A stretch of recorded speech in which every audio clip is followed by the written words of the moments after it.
Sa araw na ito ay may panibagong booking tayong pupuntahan at ito ay magtatapos sa Green Hills San Juan. Tara at samahan niyo ako sa aking biyahe. Wow! Buti na lang pagdating natin sa pick-up location ay naka-ready na si ma'am.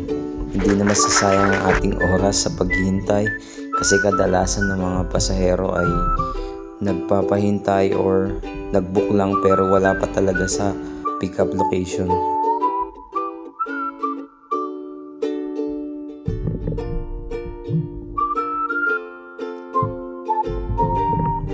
At dahil nga sabi ko kay ma'am ay humawak sa aking braso, ay humawak nga siya sa aking braso.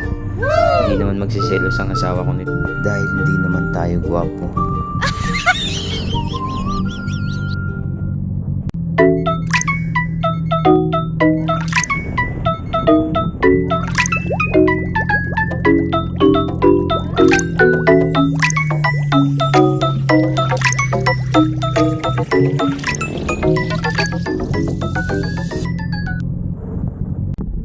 At speaking, eto na nga, sobrang dami na ng sasakyan. So, anong gagawin natin kundi magsingit-singit na para iwas sa traffic at mapabilis ang ating biyahe.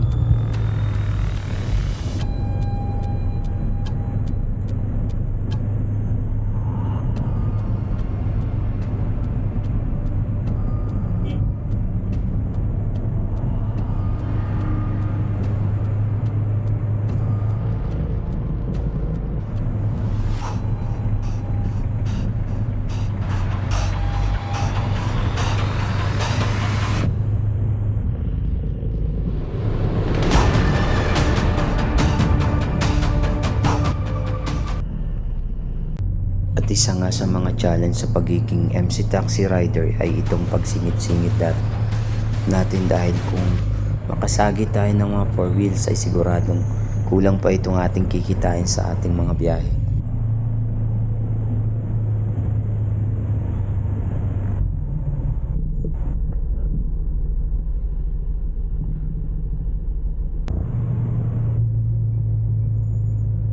At dahil nakago na nga ay tuloy-tuloy na ito papasok ng EDSA. Etong lugar na to ay sobrang traffic at tukod tuwing rush hour. So walang pinagbago sa lugar na to. Itong Bonnie Serrano to EDSA. Sobrang since nung college ako ganito na to eh.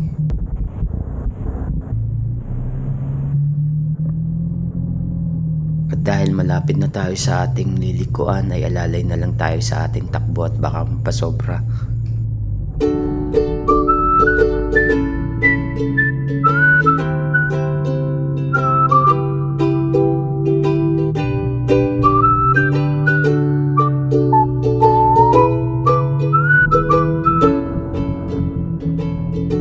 At yes, isang liko na lang ay may ida-drop off na natin si ma'am dito sa Green Hills. At dahil malapit nang bumaba si ma'am ay tinuro niya ang kanyang bababaan. Finally ay nakarating na tayo sa drop-off location.